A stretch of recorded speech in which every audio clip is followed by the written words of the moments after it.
dengan NIM 24364055 dari Prodi S1 Teknik Elektro MK.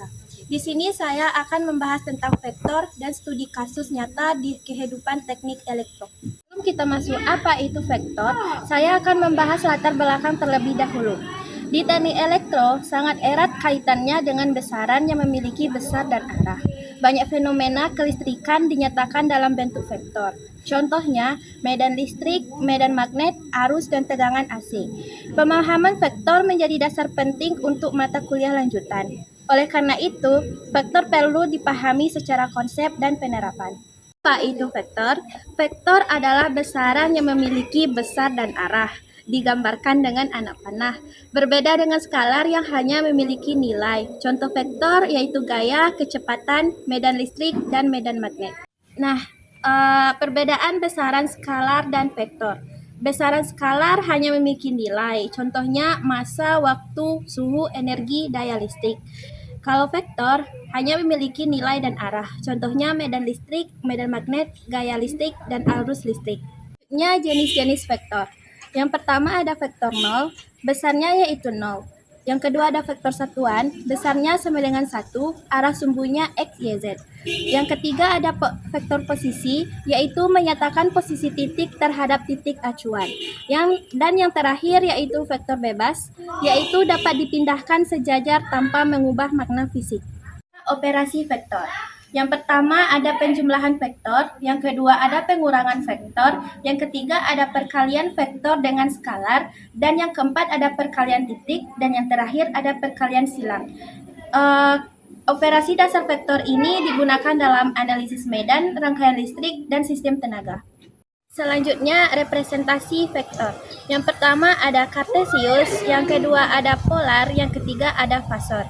Ketiga ini digunakan sesuai kebutuhan analisis. Selanjutnya, vektor dalam medan listrik. Medan listrik sama dengan besaran vektor, yang memiliki besar dan arah. Digunakan pada saluran transmisi, gardu induk, isolasi tegangan tinggi. Selanjutnya, vektor dalam medan magnet. Timbul akibat arus listrik. Arah ditentukan kaidah tangan kanan. Digunakan pada motor listrik, generator, transformator. Selanjutnya, vektor fasor pada rangkaian AC. Tegangan dan arus berbeda fasa. Dipresentasikan dalam fasor. Mempermudah analisis seperti arus, impedansi, faktor daya. Selanjutnya, sistem tenaga listrik 3 fasa. Terdiri dari 3 faktor, sudut beda fasa memiliki nilai 120 derajat. Digunakan untuk analisis keseimbangan beban dan perhitungan daya. Selanjutnya, contoh kasus medan listrik. Penghantar berarus menghasilkan medan. Selanjutnya, medan dinyatakan dalam vektor.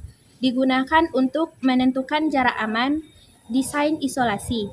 Selanjutnya, contoh kasus fasor RLC.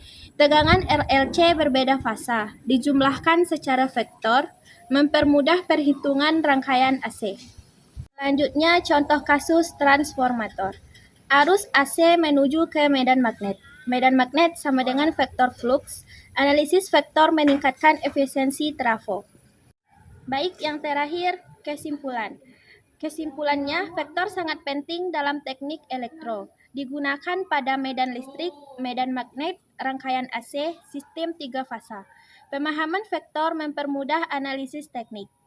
Untuk sarannya, mahasiswa perlu banyak latihan soal, mengaitkan teori dengan kasus nyata. Vektor menjadi bekal mata kuliah lanjutan. Baik, terima kasih. Sekian presentasi dari saya.